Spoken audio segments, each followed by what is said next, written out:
దుఃఖం ముంచుకొస్తూ ఉంది.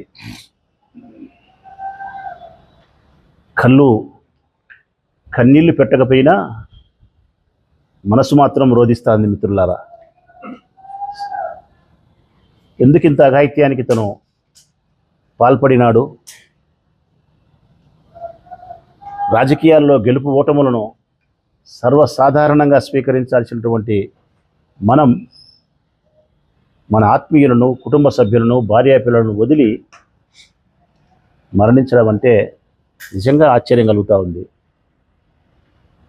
ఇతనికి ఎంత ప్రేమ ఉన్నది మా మీద, వైఎస్ఆర్ కాంగ్రెస్ పార్టీ జెండా మీద, జగన్మోహన్ రెడ్డి గారి మీద ఎంత అభిమానం ఉంది అనేది ఆశ్చర్యాన్ని కలిగిస్తుంది. ఒక నాయకుడు ఓడితే ఒక అభిమాని, ఒక కార్యకర్త మరణాన్ని స్వీకరిస్తున్నాడంటే నిజంగా ఇది ఆశ్చర్యమే ప్రజలారా.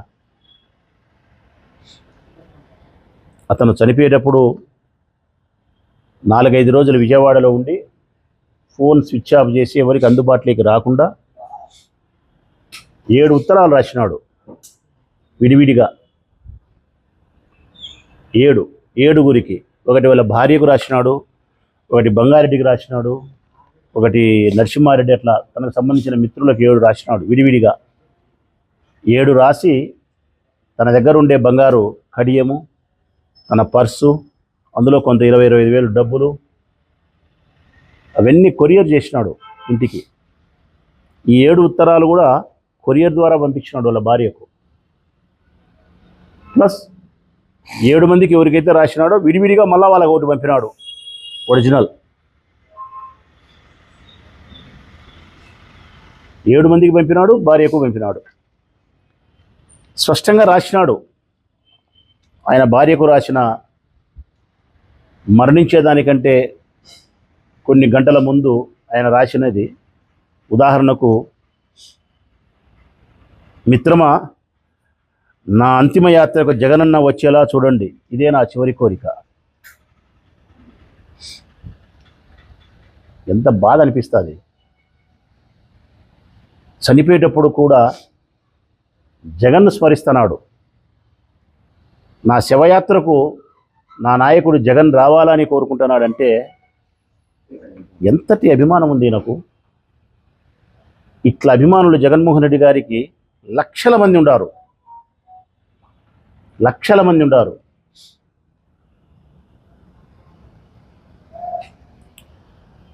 అందరినీ అడిగానని చెప్పండి. ముఖ్యంగా ఎమ్మెల్యే గారిని, రమక్కను, కిరణన్నను మరీ అడిగినట్లు చెప్పండి. క్షమించమని చెప్పండి. చాలా ఆలోచించి 4 రోజుల సమయం తీసుకొని నా తనువు చాలిస్తున్నా. ఇకపై బ్రతికినా కూడా రోషం చంపుకొని తల దించుకొని బతకాలి. అది నా వల్ల కాదు. పులిలాగా బ్రతికిన మనం పిల్లిలాగా బ్రతకలేను. పొద్దుటూరులో పెళ్ళాం బిడ్డలను తలుచుకుంటే చాలా బాధగా ఉంది. 2029లో మీరు మంచి పొజిషన్లోకి వస్తారు. మళ్ళీ మన పార్టీ అధికారంలోకి వస్తుంది. అప్పుడు ఈ మిత్రుని మర్చిపోవద్దు, స్మరించుకోండి. ఇది ఆయన రాసినది. ఇది చనిపోయేటప్పుడు ఆయన రాసినది. దీంతోపాటు ఇంకా చాలా విషయాలు అందరికీ రాసినాడు. దాంట్లో ఆయన ఎవరికొవరికి డబ్బులు ఇవ్వాల్సినది, తనకెవరెవరు డబ్బులు ఇవ్వాల్సినది, షేర్స్లో డబ్బులు ఉంటే 11 లక్షల రూపాయలు షేర్స్ అమ్మి డబ్బులు తెచ్చినది, అది తన భార్య అకౌంట్లో జమ చేసినది, తన పిల్లల చదువుకు ఆ డబ్బును ఉపయోగించమని, ఎక్కడెక్కడ కాంట్రాక్ట్ వర్క్ చేసింటే ఎంత డబ్బు రావాలా, తనకి ఎవరు ఇవ్వాలా, మదన్ 3 లక్షలు ఇవ్వాలా, నరసింహారెడ్డి 2 లక్షలు ఇవ్వాలా, ఇట్లన్నీ రాసినాడు. ఈ రాసే నేపథ్యంలో కూడా 10 సంవత్సరాల కిందట, అంటే 2014 కంటే ముందు, నేను ఎమ్మెల్యే కాకముందు, నాకు ఎప్పుడో ఒకసారి ఆయన ఒక 4 లక్షలు 5 లక్షలు అప్పు ఇచ్చి తిరిగి మళ్ళీ తీసుకున్నాడు. ఆ తీసుకునే క్రమంలో నేను 1 లక్ష రూపాయలు బాకీ ఉన్నానంట. అది కూడా రాసినాడు. 1 లక్ష బాకీ ఉన్నాడు నాకు ఎమ్మెల్యేని. దానికి 10 సంవత్సరాలకు వడ్డీ వేస్తే 4 లక్షలు 5 లక్షలు అవుతుంది, అన్నని ఏమనుకోవద్దని చెప్పి ఆ డబ్బు నా భార్య పిల్లలకు ఉపయోగపడుతుంది కాబట్టి ఆ డబ్బైనా నా భార్య పిల్లలకు అందించండి అని చెప్పి అడిగినాడంటే ఎంత బాధ అనిపిస్తుంది. అసలు ఆయన మాతో పంచుకుంటే ఈ అవమానాన్ని కానీ ఈ ఓటమిని కానీ ఏదైనా పంద్యాలు పెట్టి అంటే మేము గెలుస్తామనో జగన్ గెలుస్తాడనో 20 లక్షలు 40 లక్షలు 50 లక్షలు 60 లక్షలు పంద్యాలు పెట్టి ఉంటే అది కూడా మాతో చెప్పి ఉంటే ఆ రుణం తీర్చిందము. అతనికి ఏదైతే ఓటమి అవమానాన్ని కలిగించిందో ఆ అవమాన భారం నుంచి అతని బయటికి తీసుకొచ్చే ప్రయత్నం చేసిందను, అతని ప్రాణం పోకుండా కాపాడగలిగిందను, అతని భార్య పిల్లలకు సంతోషాన్ని మిగిల్చగలిగిందను. కనీసం అతను ఒక్క సందర్భంలో కూడా నాతో షేర్ చేసుకోలే. ఒక్క ఫోన్ కాల్ కూడా ఆయన నాకు చేసి ఉంటే నేను అతని మనసు మార్చే ప్రయత్నం చేసింది. ఒకవైపు మాకెంతో కావలసిన వాడు 20 సంవత్సరాలుగా రాజకీయంగా నా ఒకనికో బంగారెడ్డికో సంబంధించిన మనిషి కాదు. మా కుటుంబ సభ్యులందరికీ, ఇంట్లో మా అమ్మకు, నా భార్యకు, అన్నకు, వదినకు, నా పిల్లలకు అందరికీ కావలసిన వాడే.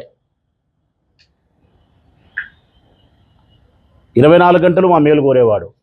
24 గంటలు వైఎస్ఆర్ కాంగ్రెస్ పార్టీ జెండా గెలవాలని, పైన జగన్మోహన్ రెడ్డి గారు ముఖ్యమంత్రిగా ఉండాలని, ప్రొద్దుటూరు నియోజకవర్గంలో నేను ఎమ్మెల్యేగా కొనసాగాలని ఇందులో రాసినాడు ఒక చోట. మా పార్టీ ఓటమిని జీర్ణించుకోలేక మరణిస్తే మేము బాధలో ఉంటే,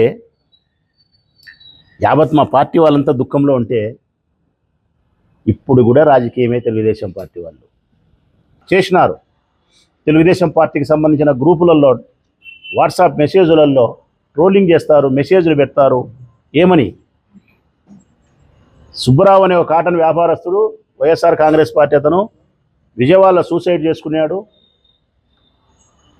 ఎలక్షన్లప్పుడు అతను 11-12 కోట్లు ఎమ్మెల్యేకు, మాజీ ఎమ్మెల్యే అంటే నేను, రాచమల్లు శివప్రసాద్ రెడ్డికి 11-12 కోట్లు అప్పు తెచ్చిచ్చినాడు. అప్పులు ఊర్లో ఆ అప్పులు ఇవ్వకపోవడం వలన ఆయన సూసైడ్ చేసుకున్నాడని విస్తృతమైన ప్రచారం చేసినారు, బంగారెడ్డి పేరుతోనూ నా పేరుతోనూ.